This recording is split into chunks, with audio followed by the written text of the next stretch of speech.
Beautiful.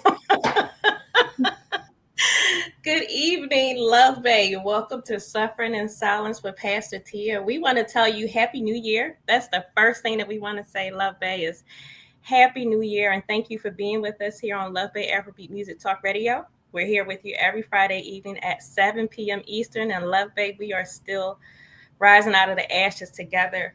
Our topic on tonight, we're going to be talking about generational and ancestral violence. We're going to do what we can with that conversation. We have with us our co-host Erin Mitchell and Jennifer Peterkin. I am actually the guest for tonight, so we're going to see how this goes. Listeners, if you have any questions or comments for myself or for our co-host, you can email us at sufferinginsilencedv@gmail.com, or you can text us at 437-778-3299.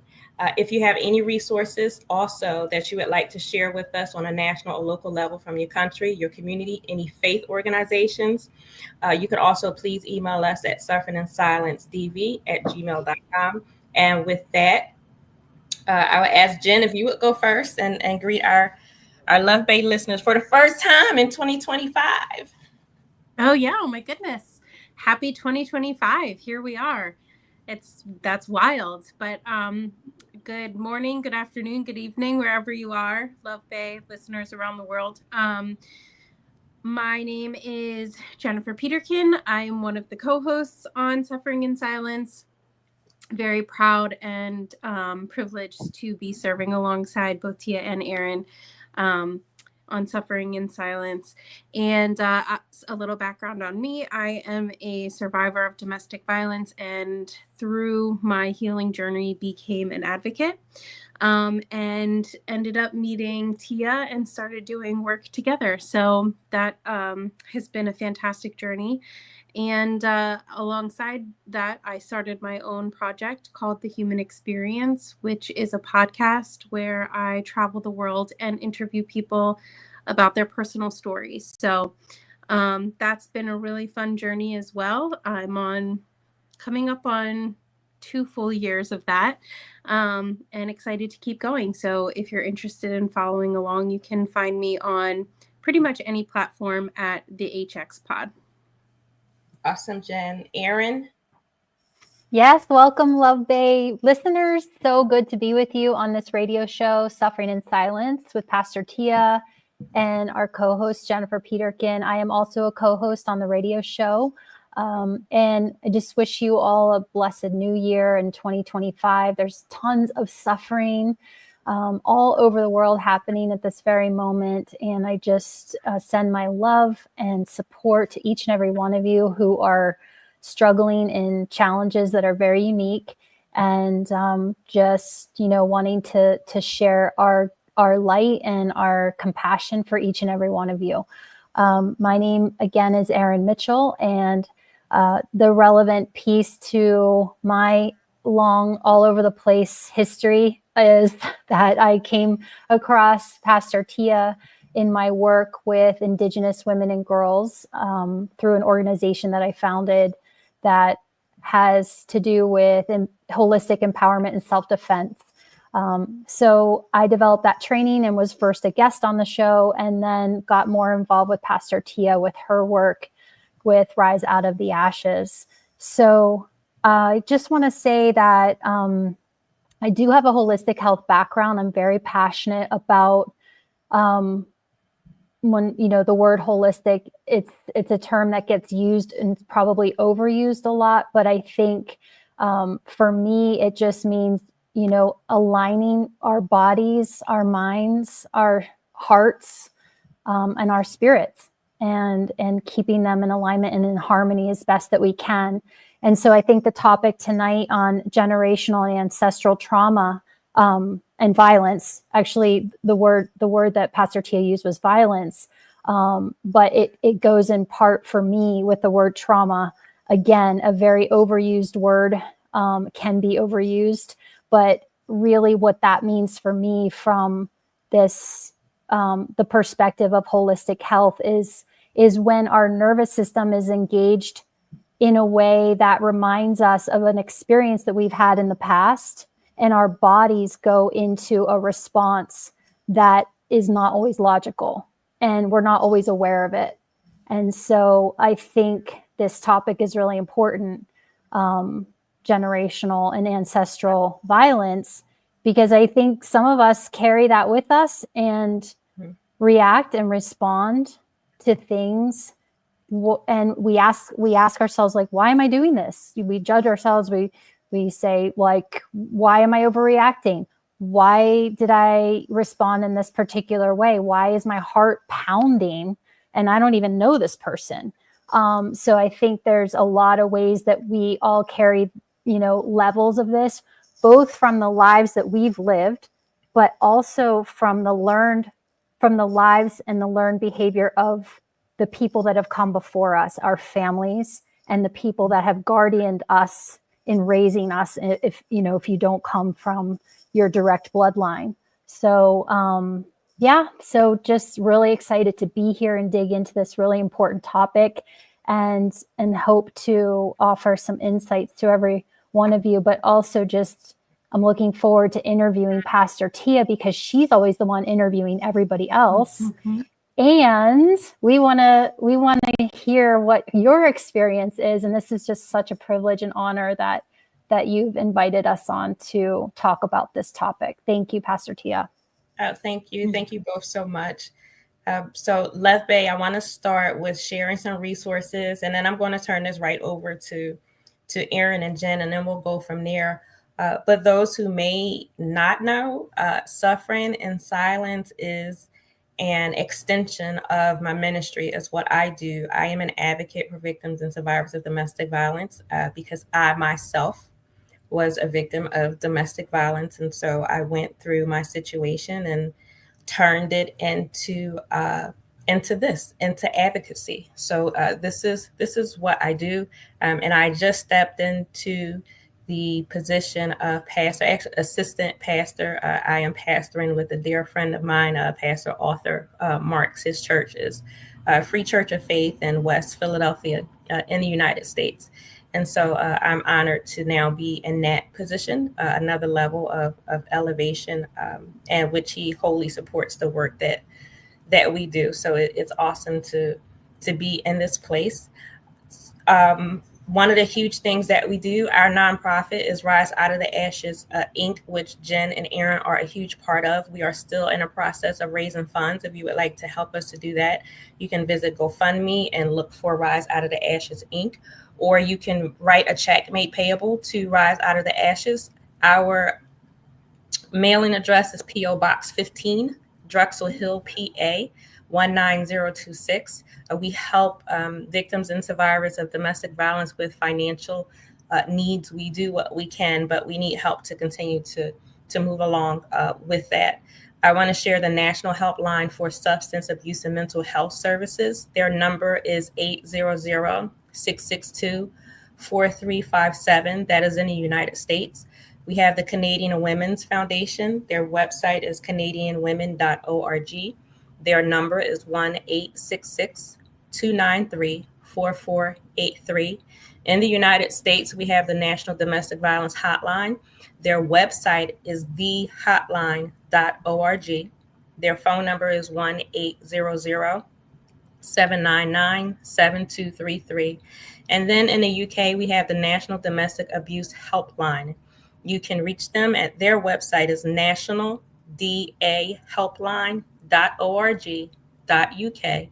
Their phone number is 0808-2000-247, or you can visit Women's Aid, AID, and their website is womensaid.org.uk.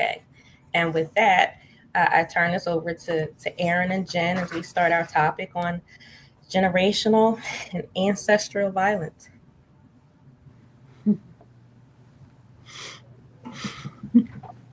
Thank you so much, Tia, for allowing us to do this tonight with you, and for being willing to have the mic turned around on you. So obviously, we know that this is a topic that's very near and dear to your heart, and you have some projects coming up that kind of deal with this. So this is a huge question, but kind of take it however you want. What does this topic mean to you, generational and ancestral violence? So when I thought about generational and ancestral, I specifically thought of specifically family bloodlines. And in my mind, I was specifically thinking about my family, the things that I saw growing up, the things that I see now. And really, I wanted to understand it.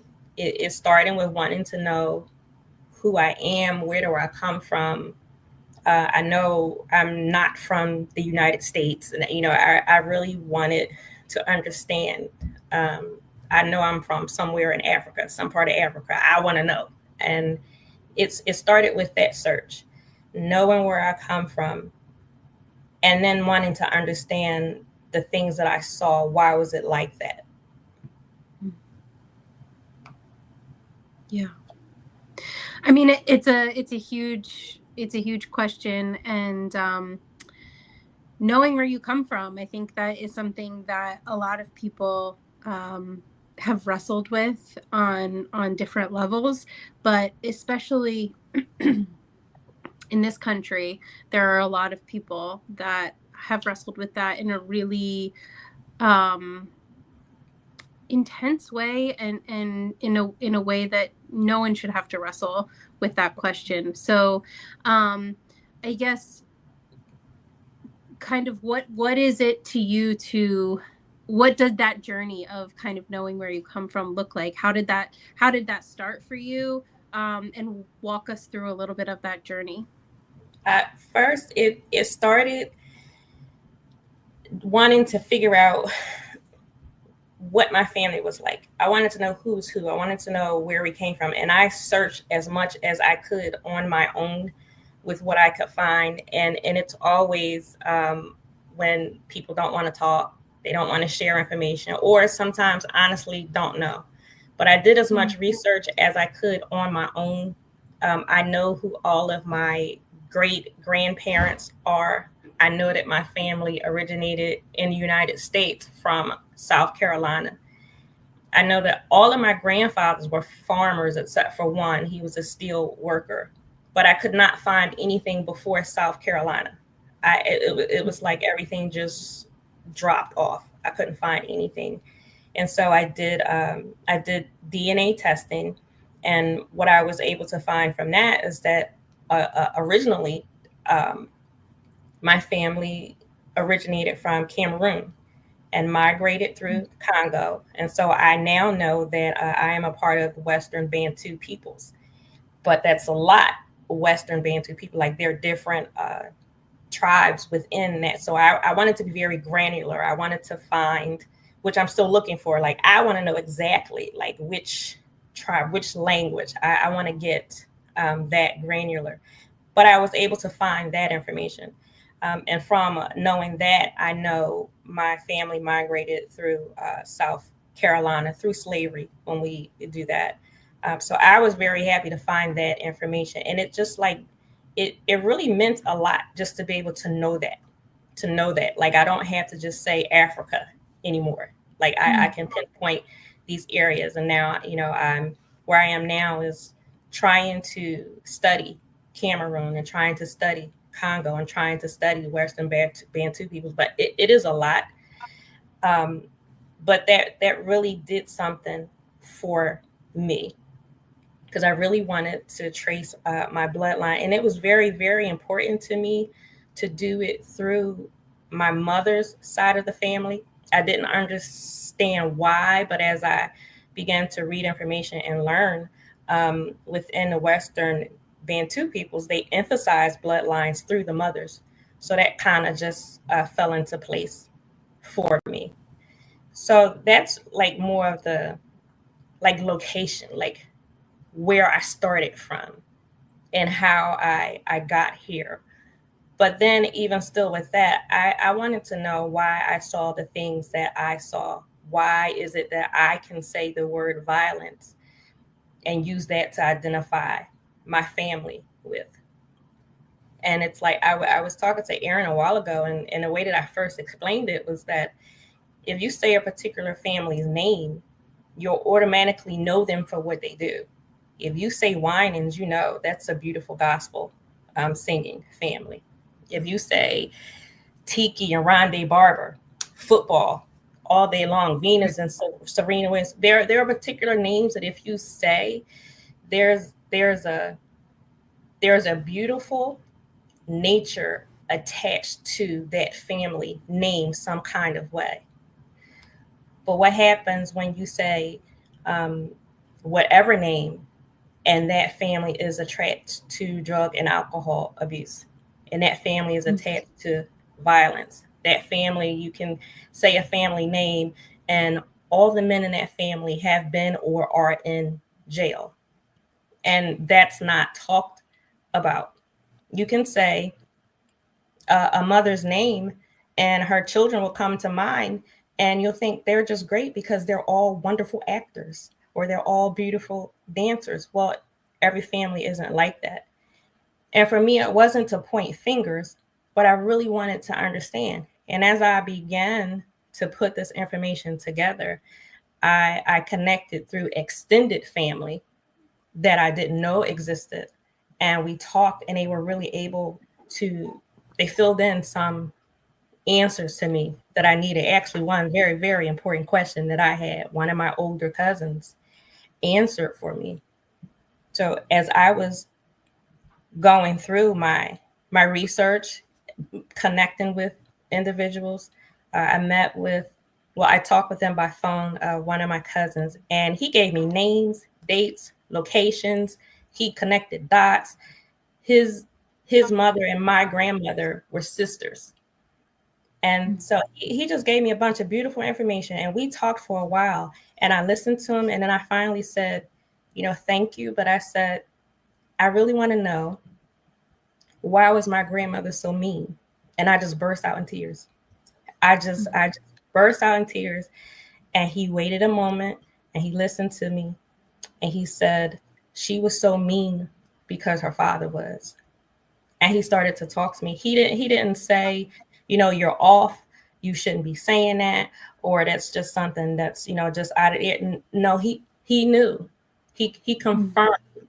There were stories that he shared with me. There were stories that I shared with him, and it was like, and we are years apart, years apart. He's much, much older than I am, but he was able to confirm, yes, what you saw as a little girl, what you saw as a young woman, it was real. It wasn't made up, and it wasn't right, and it was a part of our family. So that was there, and he was able to answer so many questions. And so the violence, the trauma, the abuse that I saw, I'm not the only one who saw it. And over this time, over this past year, I've talked to several different family members, and it just seemed like it was just like haphazard. We just connected, and we were just talking, and a conversation, some kind of way, always got back to our childhood. And we talked, and it was like, you remember that? I remember that. And it was like, yeah, I didn't make that up. That was real. And it wasn't pretty, and it didn't feel good. And yes, I'm 40 and 50 years old, and it's still haunting me, those things from my childhood. So it has been really encouraging to me, the conversations that I've had within my own family, as I decided to try to take this project on and try to make it make sense and try to be helpful. Because what I really wanted to do was, again, I don't want to point fingers. I'm not trying to lay blame, but I want to be able to say to someone that unfortunately, some families are, this happens. Every family isn't a beautiful celebrity family, known for having all the doctors or the lawyers or whatever. And it's okay. And I want to remove the shame and the stigma. And I want to encourage conversations, because had the older people in our family, had they had conversations with us, some of us wouldn't have gotten into some of the things that we've gotten into, or we would have been able to understand ourselves better. We would have been able to reach out and get help where we needed it. We would have been able to walk into therapy sessions and actually have some real information instead of trying to recreate the wheel and like trying to figure out like what is wrong with my life. Had individuals opened up and talked to us and not said, keep your mouth shut, don't say anything, or just ignore it, it's fine. So I really do want to be able to bring awareness and remove shame and say you don't have to go on. Because part of the conversations that I've had with family members is like, we want to be different. Like we can see what happened with our grandparents and our great grandparents and great aunts and uncles and cousins. We don't want this to go any further. Like we don't want our children and our children's children to be dealing with this. So at the very least, at least we can put it on the table and say this is here and you don't have to deal with it. I talked to one of my family members who said, I just don't understand why I'm just so angry all the time. And I could just burst, I can explode, I can just hurt somebody. And I really had to tell him that's not just you, that's me too. I'm just different with it. I'm just different. I'm able to control what I think and feel. Doesn't mean I don't feel it. And I may feel it more than what the average person is, but he was feeling like this is just me. No, it's not just you. It's me too. And there are other members of our family. And it's okay. Now that's not saying it's you can just take your anger and just go explode on somebody and just, cause damage. No, that's saying you can see it and recognize it and now do something about it. And it's not just you, because I believe that this is it is something that really is passed down mentally, emotionally, and I would even say biologically. This is a real thing for an entire family to be affected by anger, by violence in this way. I am convinced that it is a biological issue as well. So as I move through this, I don't even know how it's going to look. I'm just trying to, first of all, just open the door, and then I don't know, like I'm going back and forth with Erin and things like that, and just talking and just trying to see like what can I do? How can I shine a light on this? How can I be of help? Because it's a real thing. So I figured the very first thing that I could say is like, hey, it's real. I know it's real because this is my experience. And it doesn't feel good. It doesn't. Yeah. Wow. I mean, thank you for your honesty and just being willing to put it out on the table. I I think legacy is really important to a lot of us. And I don't know anybody that doesn't think about it on some level. So I think it's part of our humanity. It's part of our, we have always told stories as long as humans have existed. We have always told stories. And so I think it's a very natural progression. And, I think that you having the language and the tools to move through this, I'm curious if this became more of something that you've dove into after your own experience with domestic violence, or if this was something that was always on your heart. It was always on my heart to understand why my family was the way it was, because even aside from domestic violence, I could see the anger and the violence that was there just within the family. I could see that. So I always wanted to know that. I always wanted to understand it. The things that I experienced as a child, I wanted to make sense of it. So it was always there, and it's and in some ways it's like it's a separate issue of the domestic violence that I experienced, because I wanted to understand just the meanness that happened within my family. That's that's something else. But then also with domestic violence, I can see that throughout my family. My great grandfather tried to kill my great grandmother. Like, and in my research, I'm finding all of this, so I can see domestic violence itself back into my great grandparents. I could see how it's, moved down.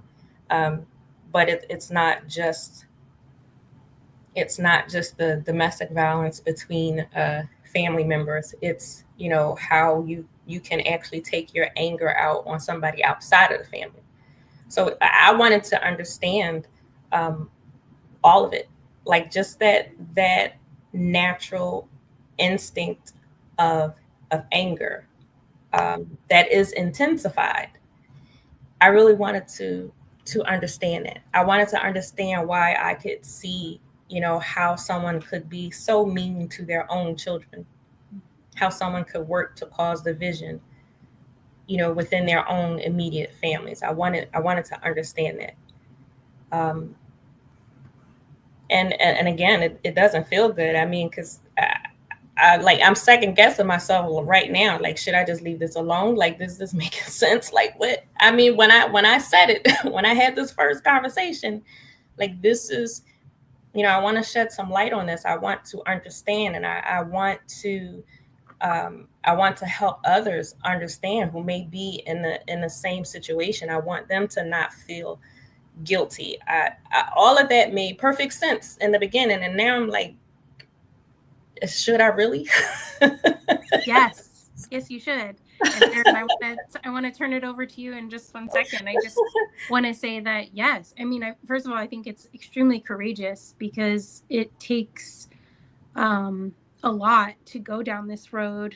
As you know, it takes an incredible amount of bravery and courage and resilience to break the chains of generational trauma patterns.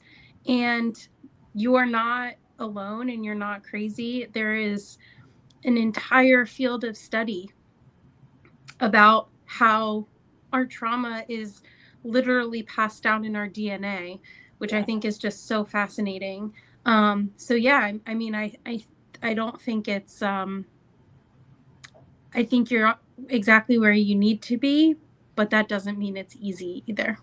But yeah. I want to hear from Erin because I know you have wonderful things to contribute here. So, oh, thank you. Gosh, this is so exciting. This is such an important conversation. Thank you so much for your bravery. You are going to touch so many lives by taking this important step. I know for me, when I had a conversation with you not too long ago, and you said, oh my gosh, I got to do this. And we got to have a show about this, I think you said. And so here we are. And so you really do make stuff happen. And a lot of people think about it and want to do things, but they don't. And you really do make stuff happen. So I really honor and respect you so much for that. I think that one of the things that is so critical about what you're sharing here is that a lot of the shame around behaviors or choices or actions that our siblings or parents, grandparents, great-grandparents did, and going back is a source of a ton of shame for everyone. Yeah. Whether or not we're conscious of it, I think there's a moment where there's a little bit of an awakening to it. And when that happens, there is this, I think, a shock it's like a jolt, that runs through your system. Like, oh my gosh, did my lineage cause harm? And did my lineage cause the harm that I'm now holding inside of me? Mm-hmm. And, here I am with my loved ones, my children, my family members. So I think that when you have that awakening is so powerful because it's really the suppression of it that allows for the continuation of the cycles and the patterns. Right.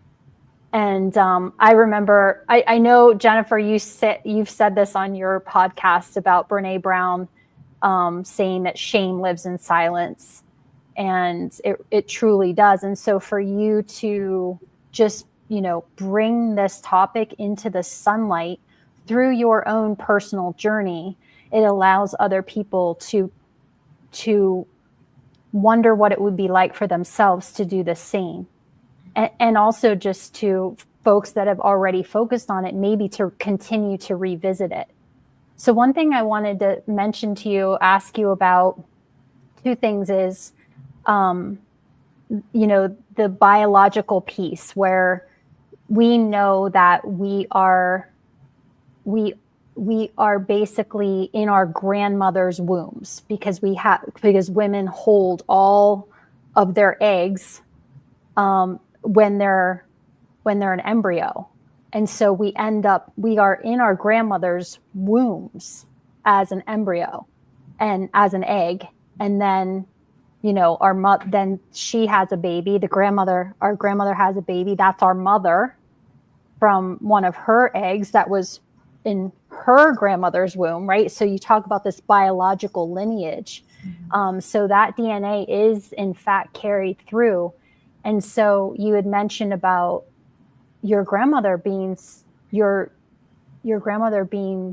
cruel, right? You mentioned that, Pastor Tia. Yeah. So when you found out from your relative her personal experience, or some of her personal experience, what was it like for you? Were you able to, did it bring up a level of understanding and forgiveness, or you can actually just answer that. I just want to know how that, what did that elicit in you? So I was extremely surprised, and it did bring me to a point of a place of forgiveness. It made me think, and I realized in that moment that I had never given my grandmother grace. I just could not believe just how mean and cruel she was. And I always had in my mind, because of how mean she was, I always said to myself, and the stories that I did hear, that her mother must have been just so mean, just so cruel to her. And I always had in my mind that, it passed down from one to the next. I always believed that. But when I had that conversation, it never dawned on me that any cruelty or meanness or abuse came from her father. Like I didn't even think about that. And so when that was brought to me, it opened my eyes on a new level. And I really had to sit within myself and think. And I realized I had never given my grandmother grace for her complete and total experience, whatever it was. Because in my mind, I was just thinking, okay, if this was done to you, why did you turn around and do it? And you could have done something and you could have changed it. Like that's where I was. That's where I was in my own hurt and in my own pain. I didn't allow myself to see that, what, there were probably some deeper issues and deeper things that went on with her.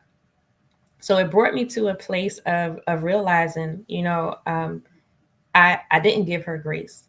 I didn't give her that space of whatever her life was, whatever her experience was. And it doesn't make it right. I'm not excusing anything that she did, but for some reason, it just gave me more of an understanding, and just to hear just how volatile her father was. It gave me more of an understanding, but it did put me in a place of being able to extend a grace to her that I had never done before. And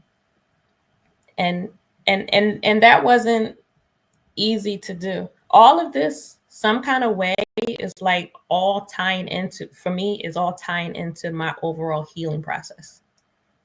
It's like a little bit of healing over here in this area, healing in that area.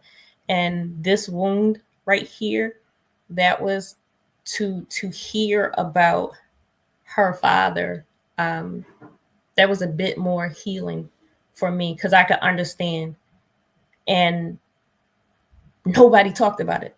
Nobody said anything. Even the way that he died. The way that he died was because he was being cruel, mean, angry. That wasn't talked about. It wasn't shared. So, to answer your question, it brought me to a place of being able to forgive her in a whole new way, in a deeper way. And it made me aware, that I was walking in my own ignorance. And I think I had that ignorance because I was hurt. So, I can honestly say it's kind of like, whatever happened to you, I'm not really thinking too much about it because you still shouldn't have did what you did to me, and everybody else. But yeah, it brought me to a new place of understanding where I could forgive her in a deeper way. That's amazing. I think also what you're speaking to really is the journey of this process of healing, where you are knowing yourself more and more, right? Coming into yourself, your wholeness more and more through your own walking through domestic violence and your experience in that. And when you found healing, through that process, it's almost like the body becomes ready for more, and you can then strong enough to hear more. Okay, all right, what else? I'm ready for more. Like I want to know more. I have another layer here. It's so interesting that you said that, because it's like as I began to have these different conversations, it's like more conversations, like different family members, like just random. We would just, be talking. I would get a phone call, or I would, see somebody and we would have a conversation, or I would make a phone call. And it was always like, okay, I've had this conversation, I've had this experience. Now, a few weeks later, or however long later, I'm having another conversation in a different area, or even on the same topic with a different family member, and it's moving into another place. So it's like, I had the previous conversation. It's kind of like it prepared me for you, and me talking to you is going to prepare me for the next one. I mean, the conversations that I've had have been very touching and very deep. They've just been profound, and a lot of it has been confirmation to say, I saw what you saw, I experienced what you experienced, and even filling in the blanks in some areas. Like I have some answers that others don't. They have answers that I don't, and to be able to sit down, it's like, wow, we just pieced together this story that nobody would tell us about, or things that we saw, and just blocking out memories, or things that we remembered incorrectly. I had a conversation with someone. We were kids. We were in the house. We were in different parts of the house, but I was actually being choked, and he could hear me being choked, but he couldn't do anything about it. He thought I was being held underwater because I was gasping for air and everything. So he knew something was happening, but he thought my head was being held underwater. We just had a conversation about that experience. And I was able to, let him know, first of all, that wasn't your fault, because he was feeling guilty. Like I didn't do anything to help. Well, you couldn't do anything to help. We were kids. And I was able to tell him, no, my head was not held underwater. I mean, I was being choked. But he had that vision that he was carrying around for years. And that was something that I was able to say, no, that's not what happened, but this is what happened. And then he shared some things. So it's kind of like, even it's hard, but even being able to have those conversations where I can just take a little bit of weight off your shoulder, or where I can encourage you and just say, you were a kid, you couldn't do anything about that situation or any other situation. Like, and there are things that we didn't understand as children. Now we can put words to it as an adult, to be able to just confide and comfort each other that way. And again, we're talking about 40, 50, 60-year-old individuals. Yeah. All of us remembering stuff from our childhood. Yeah. But those conversations are making a difference. Mm. And I just believe that we're not the only family. Like, we're not the only ones who need to know and hear, yeah, everything wasn't peaches and roses. It didn't, it wasn't cool. But now it is okay to talk about it. When you're in a safe space, when you're with someone who's safe, it is okay to talk about it. And sometimes you need to talk about it to get that off of your shoulders. I just can't imagine, him carrying that around for years. He thought I was being drowned in water and he couldn't help me. That's torture. So it's like you're already in the violence, and violence can entail the trauma, the abuse, and we know physical, verbal, emotional. Um, it can entail all of that. But the mental part, the mental torture of that picture, um, that's that's horrible. That's horrible. So I can already see where these conversations just within myself have made a difference. Yeah. One thing, too, I want to mention as you're bringing this up, that you're doing such a beautiful job, to witness you, is that you have, anytime we visit traumatic experiences from our past, with a therapist, a family member, a loved one, a friend, it is one thing I learned recently in doing a trauma workshop study, is I heard it explain that you have to have 1 foot in the present moment and 1 foot going back. If you walk back with both feet, then you literally re-traumatize your body, yourself, your whole experience gets too overwhelming. So it's a really good visual. And what does that mean? It means that you have a conscious awareness of your present, that you're not, that you're safe. You're safe to, and when you said that about speaking with people in safe spaces, that you're safe to communicate, to have this conversation, to breathe, to hold your loved one's hand, to have your feet on the earth, and you can talk about this and go there so that it can be cleared and cleansed and released. What last? I'll turn it over to you, Jennifer. I wanted to also just mention, Pastor Tia, whenever you are thinking about communicating and sharing these stories, I know you said that you got to forgiveness with your grandmother. Can you share, though, like that's not always what happens at first? I don't know. I had a complete and total anger towards both of my grandmothers, because both of them were just, oh my goodness, just mean and cruel as molasses. I had anger for a very, very long time. So forgiveness did not just come right away. And even when I had that conversation and I learned of, my great grandfather and his cruelty, I was able to immediately move into that place and those thoughts of a deeper forgiveness and grace for her, because I had already done work to get to that point of where I had forgiven her.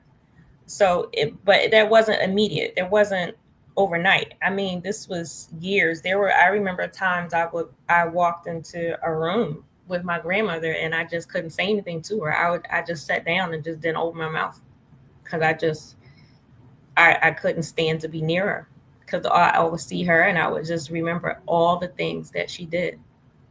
And again, both of them, I would just remember just the cruelty.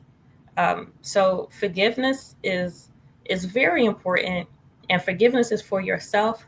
But forgiveness does not happen immediately. When you were talking about someone who tortured you, who hurt you, who did everything they could to destroy your life, and this person is related to you, the person who's supposed to take care of you, Forgiveness does not come immediately. It does not come easily. And I'll be honest, it's not at the top of my list because you just did whatever you did to me. I'm not thinking about forgiving you right now.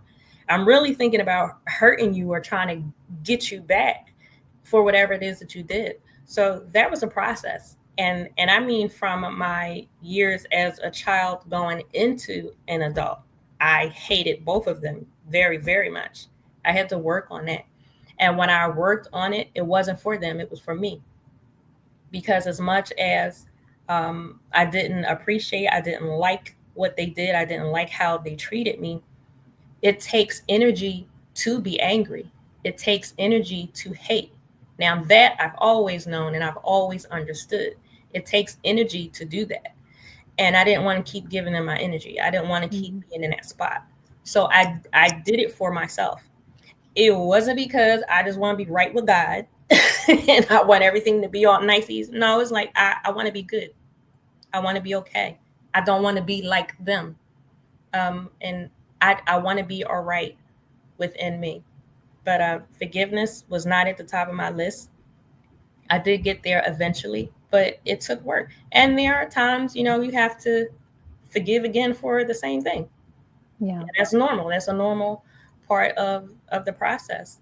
But nobody can make you forgive.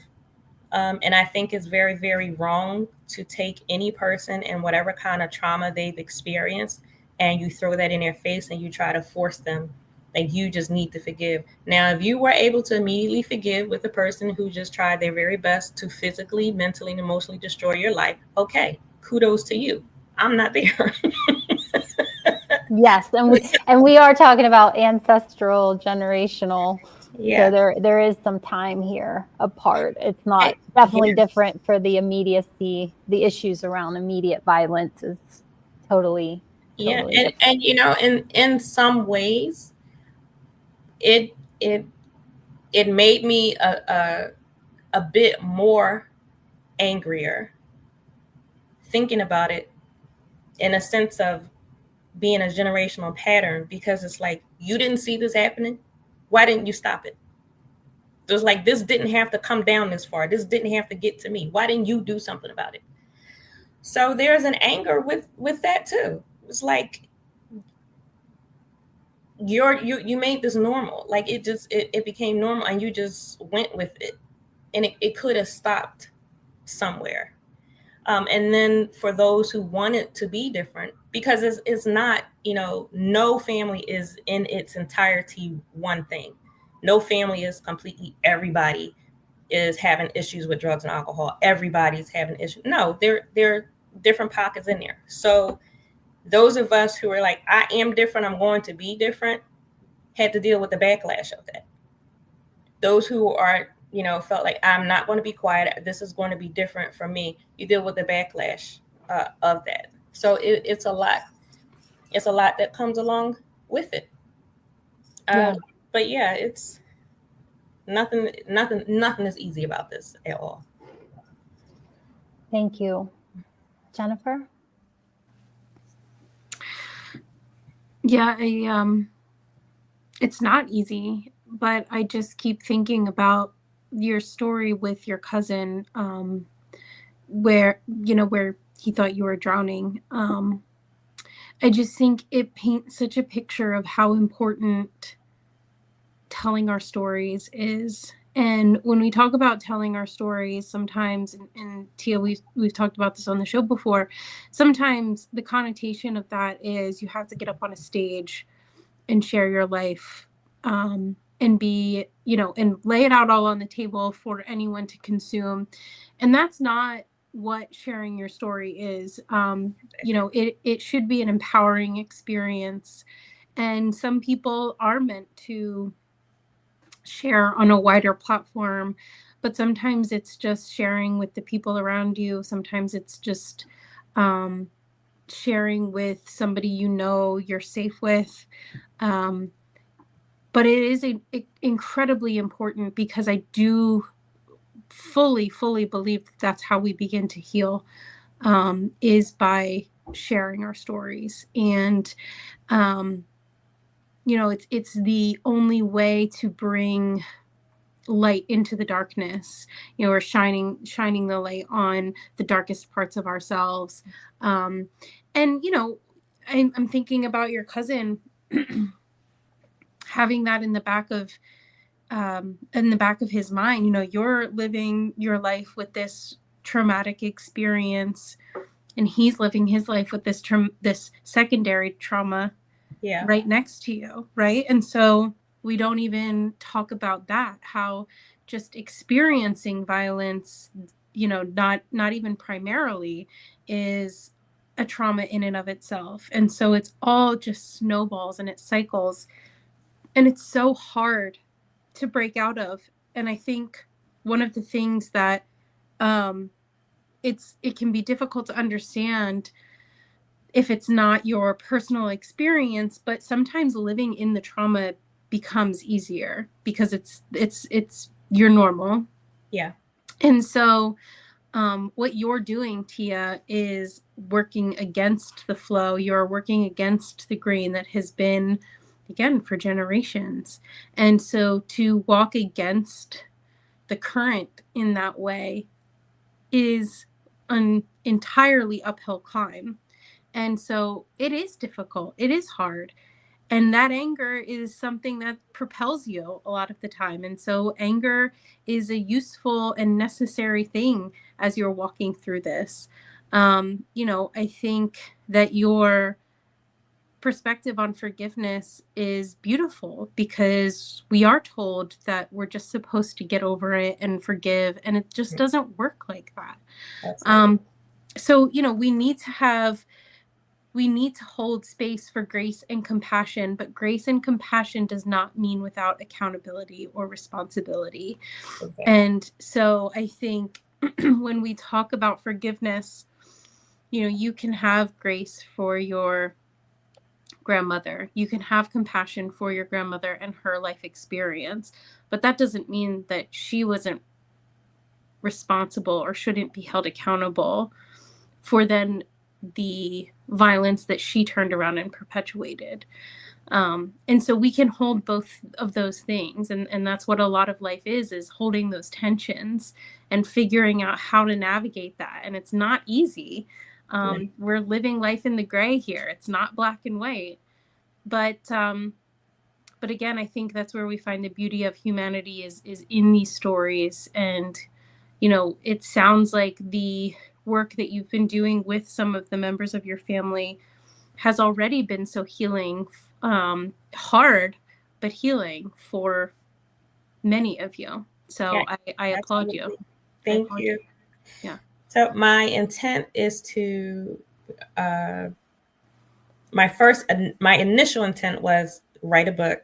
This would be a second book and go forward. And then I thought about it more, and I'm thinking, when I get through the master's program, that I would carry this forward into my doctoral studies. So it's still an open idea, but I just see so many possibilities that could come from this, in the vein of being helpful, raising awareness, removing shame and stigma, trying to encourage individuals to get your own answers, have your own conversations. And as you said, that does not mean that you stand up on a stage in a platform like that and just start broadcasting things. No, it could be just a private conversation that you have one-on-one. It could be a group of family members that come together, however it is, but don't force yourself to do something that you're not ready and prepared for. I actually had someone say to me, I'm ready to be on your program. She said, I'm just ready to let all the secrets out. I'll be there and I'll just spill my guts. I know you're not going to do that because you're not ready. Because the way that we're talking right now, you're not ready. What you're going through right now is you have a chip on your shoulder and you want to prove something, and you don't have to. But what you need to do right now is work through your process. You need healing right now. You don't, and I've been very, very clear with everybody who comes on a program. This is an international radio program. once it's out there, it's out there. I have no control. Yes. So when Yes. you say what you say and do what you do, I have no control over that. And I would never allow anyone to come and put their pain on a stage like this just because they want to say, I'm through this. I'm over it, and I want to prove it in this way. No, I care too much about you to let that happen. And I even believe that that's part of that's a phase of healing when you're in that moment when you're saying I want to do something, I want to do something. That's okay, but you got to do the right thing, and you have to do it in the right way for yourself.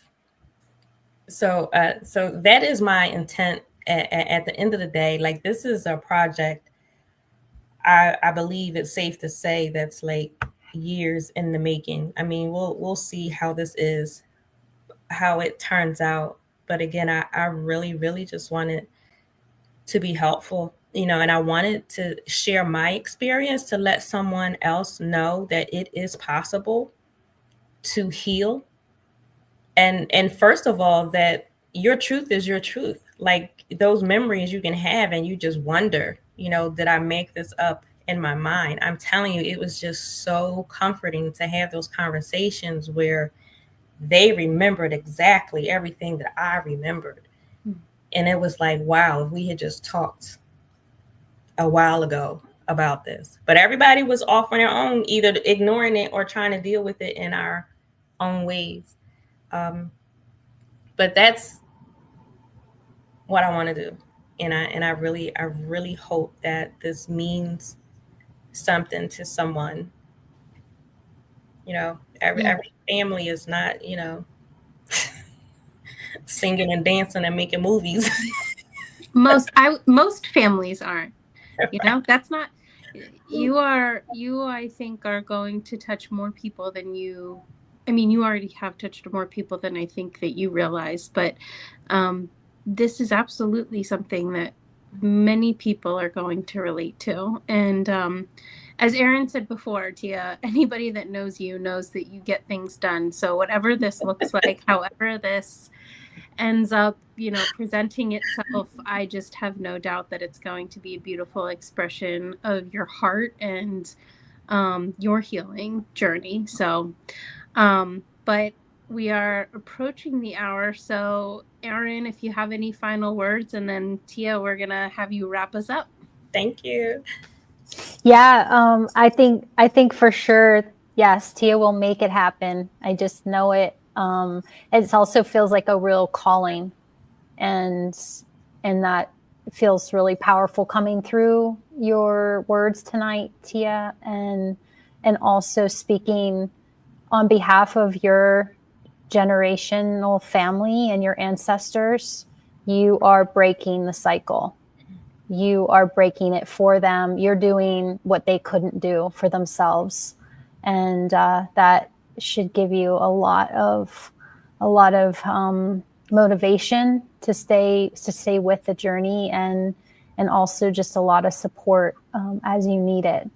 And yeah, I also just really want to say thank you for doing this work. It's opened up a lot of doors for me as well.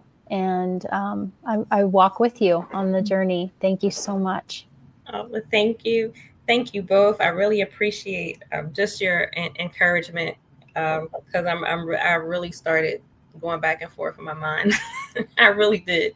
So I thank you for your encouragement. Thank you for being here tonight. Love Bay, thank you for being with us. Again, Happy New Year. If you want to catch up on previous episodes from our program, you can visit our YouTube channel, Suffering in Silence DV. But thank you so much for joining Suffering in Silence for 2025 with Pastor Tia on Love Bay Afrobeat Music Talk Radio. We're here with you every Friday evening at 7 p.m. Eastern. And Love Bay, we want you to remember that we're continuing to rise out of the ashes together. Good evening.